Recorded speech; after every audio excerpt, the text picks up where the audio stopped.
दोस्तों, रक्षाबंधन पर्व की आप सभी को हार्दिक शुभकामनाएं। दोस्तों, इसी के उपलक्ष्य में हम आज दो लाइन आप सभी के लिए कुछ कहना चाहते हैं। कहना है कि नसीबों की शाखों पर खिलती हैं बेटी। कहना है कि नसीबों की शाखों पर खिलती हैं बेटी, मुकद्दर भला हो तो मिलती हैं बेटी, कभी बन के मैना कभी बन के कोयल। कहना है कि कभी बन के मैना कभी बन के कोयल, घरों आंगनों में उछलती हैं बेटी, घरों आंगनों में उछलती हैं बेटी। दोस्तों, आज आपके सामने हम एक बार फिर आपसे बात करने वाले हैं यूपी लेखपाल भर्ती परीक्षा 2022 पर। दोस्त, लगातार हमने एक वीडियो कट ऑफ के ऊपर ऑलरेडी आपके सामने प्रोवाइड किया हुआ था। लगातार आपके कुछ डिमांड को देखते हुए यूपी लेखपाल का आज हम आपके सामने दूसरा वीडियो प्रोवाइड कर रहे हैं, जो कि यह वीडियो आपके लिए महत्वपूर्ण है। कुछ चीज़ें हमने यहाँ पॉइंट भी किया है, आप उस चीज़ को देख पा रहे हैं, और कुछ चीज़ें और भी आपको बेहतरीन तरीके से हम बताने वाले हैं। तो ठीक है, चलिए सबसे पहले आप यहाँ देख पा रहे हैं टोटल पदों का विवरण। आप सभी को पता है कि आपके यहाँ यूपी लेखपाल की जो वैकेंसी है वह 8085 पदों पर आपकी वैकेंसी जो है संपन्न कराई जा रही है, वो भी धांधली के आरोपों से घिरी हुई वैकेंसी है।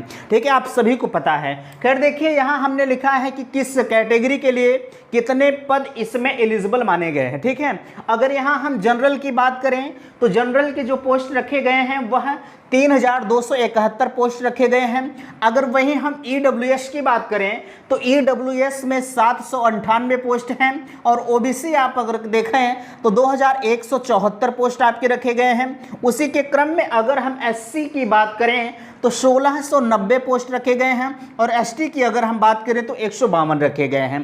ठीक है, एसटी की पोस्ट हर जगह कम होती है। कभी कभी होता क्या है कि एसटी की लगभग पोस्ट पूरी खाली चली जाती है, इस वजह से इनकी पोस्टें थोड़ी सी कम रखी गई हैं। यहाँ आप देख पा रहे हैं ई जनरल की पोस्ट ज़्यादा है। मैं आपसे कहना चाहता हूँ, आपके यहाँ कट ऑफ के ऊपर डिपेंड है। अगर आप जनरल में भले से आप एससी ओबीसी जो भी कैंडिडेट रहे हों, ठीक है, अगर आपका जो परसेंटेज है, जो कट ऑफ है, अगर आप जनरल के योग्य हैं तो आपका सिलेक्शन जनरल में ले जाकर कर दिया जाता है। इस चीज़ को आप ध्यान दीजिएगा। ठीक है, खैर देखिए, हम सभी चीज़ों पर आपसे बात करेंगे। यहाँ लिखा गया है आरोपियों को पकड़ने के लिए घोषित होगा इनाम। अगर आप भी इनाम पाना चाहते हैं तो भैया आप भी ये महोदय जो ये जानते हैं चेतना गर्ल्स सेंटर कॉलेज की जो अगर देखा जाए तो हम उनको क्या कहें, हमको खुदा नहीं समझ में आता है। वो कितनी बड़ी फ्रॉड करके वो गुम है, कोर्ट में की शरण ले रहे हैं। सारी चीज़ों पर हम आपसे डिस्कशन करेंगे। सबसे पहले यहाँ आप देख सकते हैं लिखा गया है पेपर का लेवल। आप सभी को पता है आपका जो कट ऑफ होता है वह आपके पेपर के लेवल पर डिपेंड करता है कि आपका पेपर कैसा आया था। ठीक है, आपने पेपर दिया, आप सभी को पता है, हर इंसान जानता है, अगर आपने किसी भी चीज़ का पेपर दे के आए हैं, आपकी अंतरात्मा बताती है कि हम कितने नंबर पा सकते हैं। ठीक है, ऐसा नहीं है कि जब लोग पूछते हैं तो वैसे तो सब लोग कह देते हैं, अभी हम अगर पूछे भैया पेपर कैसा हुआ तो बढ़िया हुआ पेपर, ठीक है, तो सब लोग कह देते हैं, लेकिन सिलेक्शन वाले भी जानते हैं कि हमारा होगा कि नहीं होगा। ठीक है, यह सत्य है एकदम। ठीक है, चलिए यहाँ देख पा रहे हैं, अगर हम बात करें पेपर का लेवल, तो पेपर का लेवल अगर देखा जाए तो ना ही आपका बहुत सरल था और ना ही आपका बहुत कठिन था। ठीक है, हिंदी की अगर हम बात करें तो हिंदी भी बहुत आसान थी आपकी। जीएस की बात करें तो जीएस आपका भी आसान था। थोड़ा सा आपका जो ग्रामीण परिवेश वाला पोर्शन था वही थोड़ा सा हार्ड माना गया था, चूंकि इसके अंतर्गत आपकी जो योजनाएं हैं, अधिकतर क्वेश्चंस आपकी योजनाओं से पूछे गए थे। इस वजह से आपके ये जो ग्रामीण परिवेश का पोर्शन था, इस वजह से थोड़ा सा हार्ड में पहुंचा था।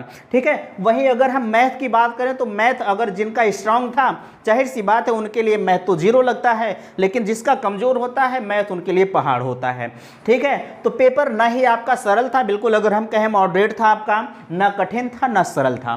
ठीक है, चलिए हम यहाँ कट ऑफ के ऊपर आपसे बात करेंगे, आपकी जो संभावित कट ऑफ है। देखिए, अभी तक जितने लोगों ने कट ऑफ पर वीडियो बनाया है, हम सबकी बात कर रहे हैं, जितने लोगों ने भी बनाया है, ठीक है, उनका सिर्फ एक संभावित कट ऑफ आया है। यह कट ऑफ यूपी SSSC देगी। ठीक है, लेकिन जो चीज़ें यहाँ दी जाती हैं, 1 से 2 नंबर इधर हो सकता है, 1-2 नंबर उधर हो सकता है, लेकिन बहुत ज़्यादा डिफरेंस आप नहीं पाएंगे, या पूरे चैलेंज के साथ मैं कह रहा हूँ। ठीक है, हमने कट ऑफ के ऊपर आपको बेहतरीन तरीके से बताया था। फिलहाल के लिए आज एक ये जब हमने कट ऑफ के ऊपर चर्चा किया हुआ था, तो वो ये आपके संशोधित आंसर की से पहले जो आंसर की से पहले हमने कट ऑफ पर वीडियो दिया था, लेकिन आज का वीडियो आपका आंसर किया गया है मिलाने के बाद। बिल्कुल अगर देखा जाए एक विश्लेषण करने के बाद आज का यह कट ऑफ मैं आपके सामने शेयर कर रहा हूं।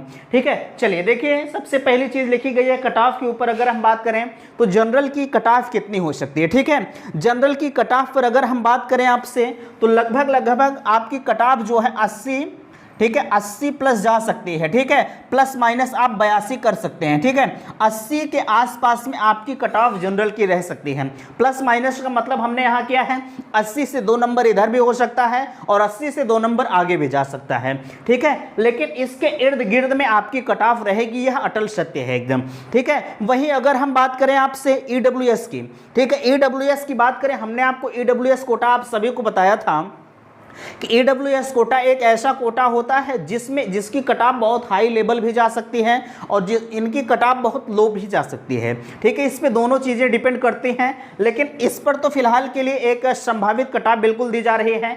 इनकी भी कट ऑफ लगभग आप मान के चलें कि 80 प्लस माइनस 82 इनकी भी कट ऑफ रह सकती है। ठीक है, 80 से 82 इनकी भी कट ऑफ। लेकिन अगर वहीं हम ओबीसी की बात करें, ठीक है, ओबीसी की अगर हम बात करें तो ओबीसी की कट ऑफ जो रह सकती है, ठीक है, ओबीसी की कट ऑफ आपकी रह सकती है 78 से 80 के आसपास में, प्लस माइनस आप कर सकते हैं 78 से 80। ठीक है, इनकी कट ऑफ इतनी रह सकती है, यह चीज़ आप ध्यान दीजिएगा। लेकिन अगर एससी की हम बात करें, ऐसे आप 2 नंबर नीचे लेके चले आइए, एसटी की कट ऑफ सबसे लो तक जाती है। ठीक है, एसटी की कट ऑफ की अगर हम बात करें तो इनकी कट ऑफ थोड़ी सी लो जाती है, एससी की इनसे अपर जाती है। ठीक है, एससी की अगर हम बात करें तो आप यहाँ 75 तक भी मान सकते हैं। ठीक है, 75 और इनकी लगभग 72 के आसपास में इनकी मेरिट जा सकती है, यह प्रबल सकती है एकदम। ठीक है, अच्छा, इतनी चीज़ें आपको समझ में आई होंगी। यहाँ देखिए, एक आपका मामला आ रहा है री एग्ज़ाम को लेकर। आप री एग्ज़ाम को लेकर बहुत परेशान नज़र आ रहे हैं। आपका लगातार कहना है कि अगर भैया ये इसने जो है 8085 पदों पर इतने बड़े स्तर से इस भर्ती में फ्रॉड हुआ है, तो इस भर्ती को लेकर हम भी आपके सहयोग में अनवरत लगे हुए हैं। ठीक है, कोर्ट केस को लेकर लगातार आपका यह कहना है कि कोर्ट का केस किया जाए, यह कोर्ट केस हम लोग जीतेंगे। देखिए, कोर्ट केस वो सही से नहीं जीता जाता है। जब तक आपका सहयोग नहीं मिलेगा तो जाहिर सी बात है कि हम आप कुछ नहीं कर पाएंगे, यह चीज़ें प्रबल सत्य हैं। ठीक है, चलिए, यहाँ लिखा गया है री एग्ज़ाम को लेकर संघर्ष जारी। बिल्कुल हमने आपको बेहतरीन तरीके से बताया है कि आप सभी के लिए अनवरत संघर्ष जारी है। तमाम संस्थाएं आपके बीच में आ रही हैं, लेकिन कुछ बड़ी बड़ी संस्थाएं, हम किसी का नाम तो नहीं लेंगे, उनका लगातार यही कहना है कि भैया इन लोगों का रवैया ठीक नहीं है, अबे हम लोग आगे चले जाएंगे और ये करेंगे क्या, हम लोगों को आगे ढकेल कर पीछे से पैर को खींच लेंगे। इस वजह से इनका यही कहना है कि जब तक ये लोग हम लोगों के पक्ष में नहीं आ जाते हैं, तब तक इनका जो पक्ष है, इनका मजबूत पक्ष नहीं दिखेगा। अच्छा, कहने का मतलब यह है कि अगर हम बात करें जो आपका पक्ष बताया जा रहा है, जैसे वहीं अगर हम कहें आपसे कि अभी गवाही का मामला आ जाएगा, अगर आपको याची बनाना पड़े, सबूत देना पड़े, तो हमें लगता है कि आप लोग आगे नहीं आएंगे।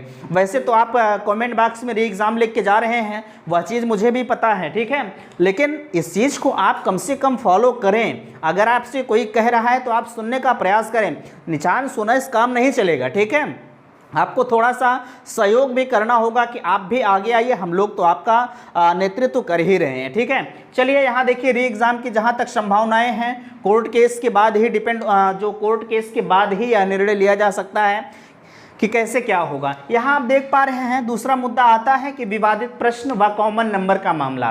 देखिए, अगर हम बात करें आपसे, हमने एक वीडियो में थोड़ा सा क्वेश्चन पर आपसे चर्चा किया था, उसमें हमने ज़्यादा क्वेश्चन का नाम ले लिया था, उसके लिए मैं क्षमा चाहता हूँ। आपका जो विवादित क्वेश्चन का मामला है वह टोटल 17 क्वेश्चन, 16 से 17 क्वेश्चनों पर लगभग बहुत सारे अभ्यर्थियों ने आपत्ति दर्ज कराई है।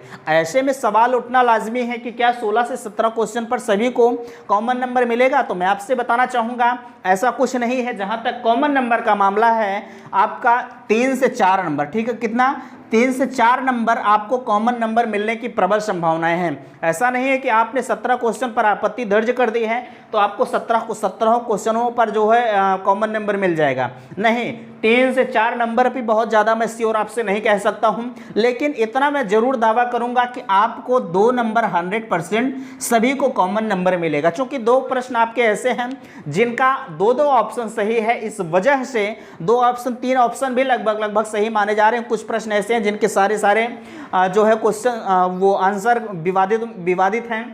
इस वजह से आपको 2 से 3 प्रश्नों पर 100% कॉमन नंबर मिलेगा, सभी को मिलेगा। अब आप यही पूछ रहे थे कि क्या जिन्होंने ऑब्जेक्शन किया है क्या उन्हीं को कॉमन नंबर मिलेगा? मैं आपसे बताना चाहूँगा ऐसा कुछ नहीं है। हाँ, अगर आपने पहले से ही उस क्वेश्चन को सही कर दिया है तब तो आपको नहीं मिलेगा।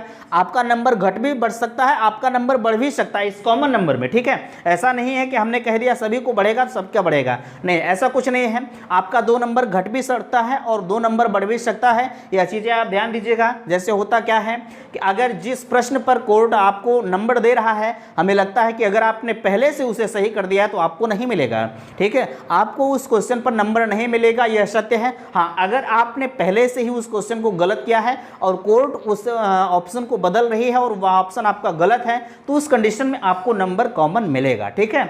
चलिए हम बात करते हैं यूपीएसआई की तरह लेखपाल भर्ती भी फंस जाएगी। बिल्कुल यह प्रबल सत्य है और मैं आपसे दावा भी किया हूं कि जैसे आप सभी को पता है, हमें लगता है कि सभी लोगों ने जिन्होंने यूपीएसआई का एग्ज़ाम दिया था वो लोग इस लेखपाल भर्ती में भी पार्टिसिपेट किए थे, ठीक है। 9534 भर्ती यूपीएसआई के बारे में आप सभी को पता है। इस पर जो लगातार विवादों के घेरे में चल रही है, मामला कोर्ट में चल रहा है और इनका रिजल्ट भी जारी कर दिया गया है। रिजल्ट जारी करने के बाद इनका रिजल्ट पर साफ तौर पर लिखा है कि भैया आपका रिजल्ट जो है वो कोर्ट के अधीन है। यही केस लेके लगातार अभ्यर्थी कोर्ट में पड़े हुए हैं, कोर्ट में डेट पे डेट दी जा रही है। उम्मीद यही है कि जो यूपीएसआई का मामला है यह भी कहीं ना कहीं री एग्जाम के पक्ष में जा रहा है, क्योंकि यूपीएसआई में हुआ क्या है कि लगातार जो भर्ती एजेंसी है वो पहले से ब्लैक लिस्टेड थी, उसी को फिर से दोबारा टेंडर दे के इस परीक्षा को कराया गया। तो जाहिर सी बात है अगर भर्ती एजेंसी जो है वो पहले से ही ब्लैक लिस्टेड है तो दोबारा उसे टेंडर देना हमारे और आपकी भविष्य के साथ खिलवाड़ किया जा रहा है। तो इस वजह से यूपीएसआई की भी भर्ती जो है कहीं ना कहीं एक विवादों के घेरे में है। और यह सत्य है कि लेखपाल की भर्ती जो है यह हम लोग खुद कोर्ट ले जाने वाले हैं। यह चीज़ आप ध्यान दीजिएगा। जब कोर्ट मामला पहुंच जाएगा तो जाहिर सी बात है इस पर भी री एग्ज़ाम के कई तरह के प्रश्न बनते हैं, ठीक है। तो देखिए थोड़ा सा मार्कर जो है टी शर्ट में लग गया, खैर कोई बात नहीं, होता है जब आदमी पढ़ाई के क्षेत्र में आता है तो स्याही वगैरह ये सब तो होता ही रहता है, कोई बात नहीं, ठीक है। चलिए, अच्छा, इतनी बातें आपको समझ में आई हैं। एक अपडेट हम आपके सामने शेयर करने वाले हैं। उस अपडेट में साफ तौर पर कहा गया है कि जो लोग इस लेखपाल भर्ती परीक्षा में दाखिले किए हैं कहीं ना कहीं उनको इस चीज़ का डर सता रहा है कि लगातार जो है इनके घरों पर बुलडोजर वगैरह इस तरह की बातें आ रही हैं। तो इसमें कहाँ तक क्या सच्चाई है, सभी चीज़ों के बारे में हम आपको अवगत कराने का प्रयास करते हैं। देखिए आपके सामने अपडेट लगा है। सबसे ऊपर लिखा जा रहा है नकल कराने में प्रिंसिपल के बेटे पर इनाम की तैयारी। हमने आपसे पहले में बताया कि आपको इनाम लेना है तो इनकी तैयारी आप खोज कर लीजिए, ठीक है। ये कहाँ गुम हो गए हैं खोज लेंगे तो इनाम पाएंगे। आप कितना इनाम पाएंगे अभी निर्धारित नहीं। देखिए कहा जा रहा है कि चेतना गर्ल्स इंटर कॉलेज में लेखपाल भर्ती परीक्षा के दौरान नकल कराने वाले आरोपित प्रिंसिपल के दूसरे बेटे पर भी अब पुलिस इनाम की तैयारी में है। फरार आरोपित अब कोर्ट की सरेंडर करने की कोशिश कर रहे हैं। आरोपित महिला अभ्यर्थी रितु ने कोर्ट में सरेंडर की अर्जी लगाई है। इसे लेकर पुलिस सतर्क हो गई है। कचहरी के आसपास पुलिस ने घेराबंदी बढ़ाते हुए आरोपित की तलाश में छापेमारी तेज कर दी है। प्रिंसिपल के दो रिश्तेदारों के यहाँ दबिश देकर पूछताछ की गई। पुलिस ने भी गुरुवार को फरार चल रहे 3 आरोपित की गिरफ्तारी के लिए गैर जमानती वारंट जारी करने के लिए कोर्ट में अर्जी लगा दी है। NBW जारी होने के बाद पुलिस की कुर्की की कार्रवाई की तरफ बढ़ेगी। 1-2 दिन में प्रिंसिपल के बेटे पर इनाम घोषित किया जा सकता है। ठीक है, हमने आपको पहले में बताया कि अगर आपको इनाम उनाम चाहिए तो आप खोज कर दीजिए। ठीक है, आप सभी को हमने बेहतरीन तरीके से नाम उम सब कुछ बताया था। चेतना गर्ल्स इंटर कॉलेज प्रयागराज का यह मामला है। उम्मीद करते हैं कि वीडियो आपको पसंद आया होगा। कहीं भी किसी भी प्रकार की समस्या हो तो प्लीज़ आप कमेंट सेशन में मुझे ज़रूर डालिएगा। जहां तक एग्ज़ाम का मामला है, कोशिश ज़रूर जारी है। हम लोग कोशिश ही कर सकते हैं, इसके अलावा देना होना न होना वह बात की बात है। लेकिन लास्ट में इतना मैं ज़रूर कहूँगा कि आपका सहयोग हमारे लिए अत्यंत आवश्यक है। अगर आपका सहयोग मिला तो हम एक बेहतर परिणाम तक जरूर पहुंचेंगे। ठीक है, वीडियो पसंद आया होगा तो प्लीज़ चैनल को सब्सक्राइब कीजिएगा और वीडियो को अपने दोस्तों में शेयर कीजिएगा। वीडियो समाप्त करते हैं। थैंक्स, धन्यवाद।